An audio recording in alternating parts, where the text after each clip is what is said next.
Hi, if you're watching this video, this means you've been diagnosed with gallstones. What are gallstones? Those are stones that develop in your gallbladder. If you don't have any symptoms from them, we usually don't do anything about them. But why we might consider removing them today? Because weight loss procedures can cause more gallstones. So you already have some. So a patient without gallstones can still develop some gallstones, let alone you already have some. So the plan is we might consider removing them today.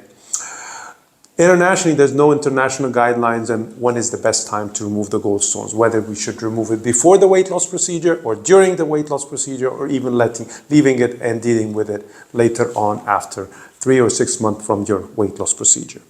But since there's no international guideline, this is where my protocol comes in. So far, over the past 12 years, we have been dealing with gallstone in the following manner.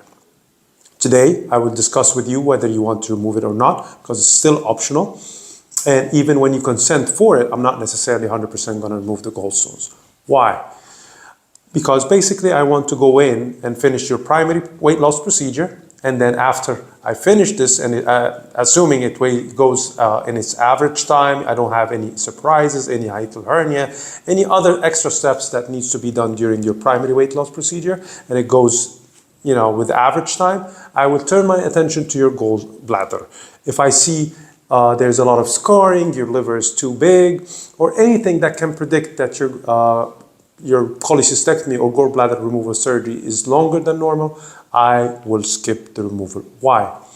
Because any patient would tell me, why just remove, I want to have both procedures during the same setting, I don't want to have another repeat surgery. No, it's not that simple, because any extra step can cause complications. Primary weight loss procedure can have its own complications. Gallbladder removal can have its own complications. We're trying to minimize the chances of complication, which we are pretty lucky and fortunate enough to have been kept at the minimal level based on my protocol. So the second question is, what are the chances, based on this scenario, what are the chances of you having the gallbladder removed? I think it would be around 50–60% chance I would remove it during your procedure. It's ultimately a decision I have to make inside the operation. A patient may ask me, just leave it, doc. Don't remove the gallbladder. Just leave it. Maybe nothing will happen, and just leave it in place.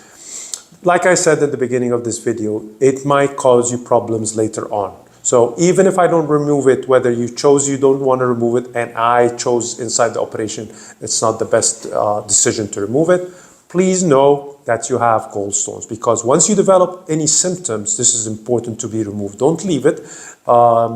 You can develop complications from the gallstones, which can be so severe, such as perforation. Its wall can die. It can go into something called gangrene.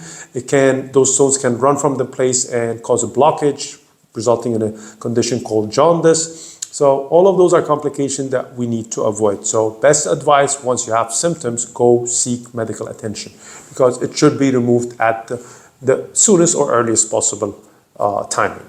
Good luck. I hope this video was informative enough, and I will see you again. If you have any questions, I'll be more than happy to discuss with you anything.